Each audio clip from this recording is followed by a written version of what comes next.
Today's episode is brought to you by DeSanto Propane. DeSanto Propane is 4 generations strong as a trustworthy family-owned business with unmatched customer service. Go online at DeSantoPropane.com for more info or call toll-free at 1-800-752-4574. Since 1937, the difference has been DeSanto Propane.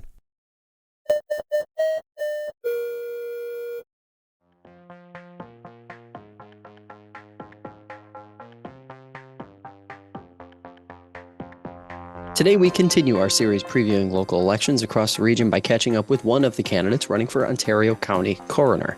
Laura Swarthout joined me in studio this week, and we pick up the conversation with her discussing the ways her career has readied her for this moment, taking on the responsibility of coroner if elected. Laura, thanks so much for being here today.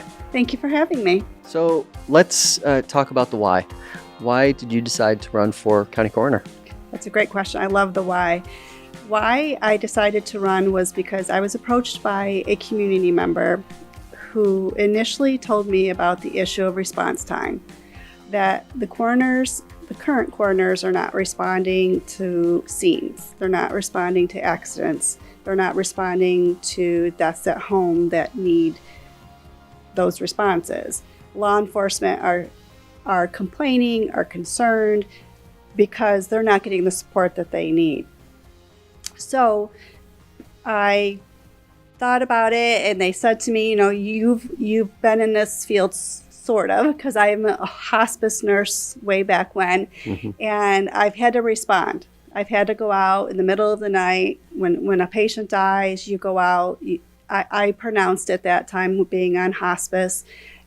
I did all of those things that I would be doing if I become coroner. So I thought about it, and I'm like, I would like to do this because I really enjoyed being there for the families. I really enjoyed that aspect of being supportive for them. So as I started my campaign, I really did find from different organizations that, that is a concern of responsiveness. Ontario 911 dispatchers telling me that they'll call all the coroners and not get a response. And then law enforcement can't clear a scene until a coroner shows up.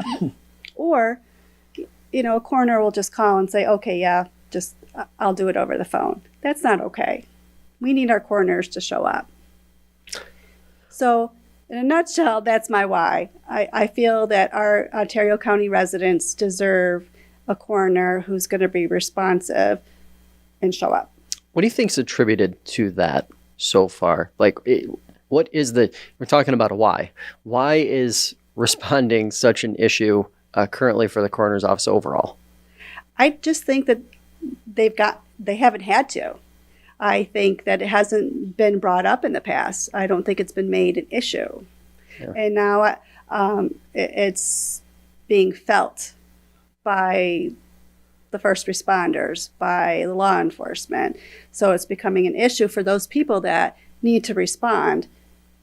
It puts a strain on everybody, doesn't it? The first responders, the families, it's putting a strain on all of the system that's already, limited by a number of factors as it is. Correct. Let's get into your personal background a little bit. Okay. Your career that brought you to this moment of running. Tell us a little bit about that and how it all kind of fits into you now running for coroner. Sure. I've been a nurse for 34 years. A lot of my career has been in home care and in hospice. Thoroughly have enjoyed that, getting to know those patients and those families and helping them in that journey. Helping them at the end of life is so crucial. And helping those families, even though it's an expected death, it's still stressful. And I think I will find that when I'm a coroner, if I get elected, that it's going to be a stressful situation. And being able to help families, first responders, law enforcement through all of those situations is going to be crucial.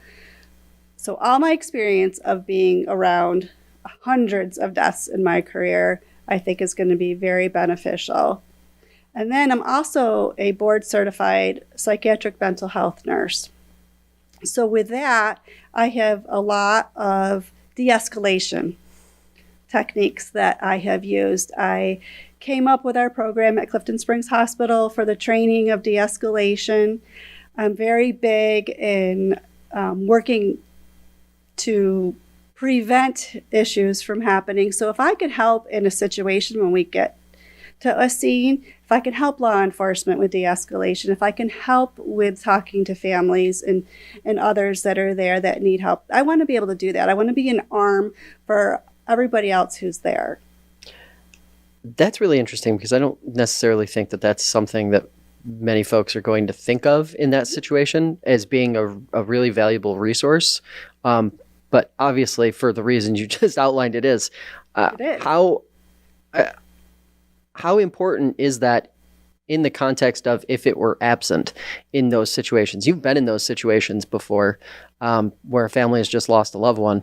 How important are those, their professional medical skills, but they're also like interpersonal skills too that are contributing to keeping the situation calm, especially when it is an unexpected situation, maybe a car accident or, a house fire or something like that?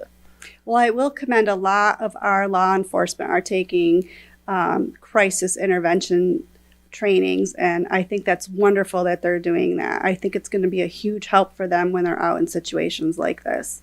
Yeah. I mean, a lot of folks will say, well, they've got a lot on their plate already. They do. And having someone, basically a third person there who can be that right. like floater bait, that seems like it would be really valuable.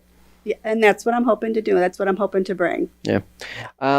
I want to talk about the geography because anytime we're talking about response time, I like to remind anybody who's listening or watching that if you want to drive from Phelps to Naples, same county, but you're looking at probably a 35 to 40 minute drive.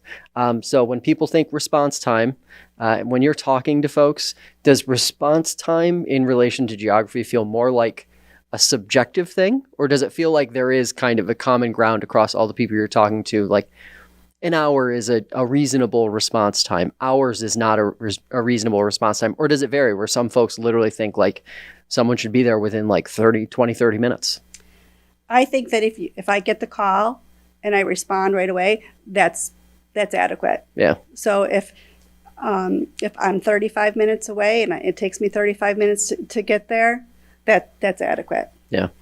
I'm curious what your thoughts would be on, I'm not entirely certain of how the county approaches this currently, but with perhaps coordinating based on who the coroners are and where they are physically located so that response time can be, would that be something that you would be open to working with the other coroners to, maybe make it work a little better, a little more efficiently? Yeah, absolutely. Yeah. Administrative stuff, the administrative side of being a coroner. Obviously, you're not just going to a scene and then leaving and then that's it. There's other stuff involved, connecting families to funeral homes, transporting wherever needs to happen, that sort of thing. How do you think you're best prepared to handle those tasks that come after the initial job is done?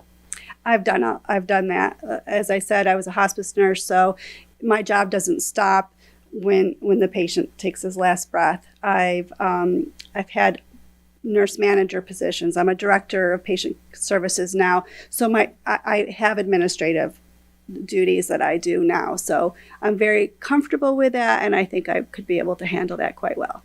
Very difficult job, and one that I would imagine you've been in this basically connected field for a number of years.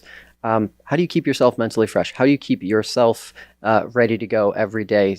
This is something that I think voters would care about quite a bit since, this is going to be a real responsibility. Great question. When I interview people that I'm going to hire, one of the questions I ask them is, what do you do for self-care?